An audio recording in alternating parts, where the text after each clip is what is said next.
Viewers, কিছুদিন আগে আমি একটা ভিডিও আপলোড দিয়েছিলাম, যে ভিডিওতে এই দুটি স্ট্রবেরি গাছ নিয়ে এক্সপেরিমেন্টের কথা বলেছিলাম।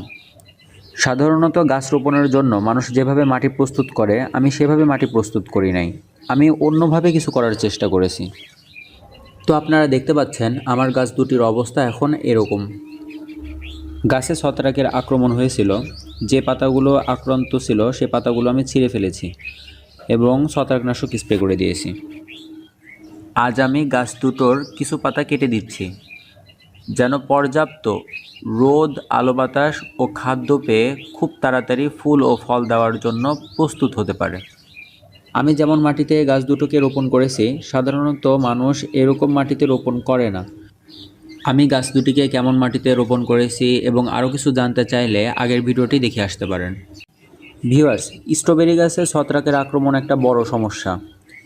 এই দেখুন ছত্রাকে আক্রান্ত পাতা। আমি এরকম পাতা দেখলেই কেটে ফেলি। এখন গাছ দুটিকে এমন দেখাচ্ছে, পর্যাপ্ত আলো বাতাস পাবে ইনশাআল্লাহ।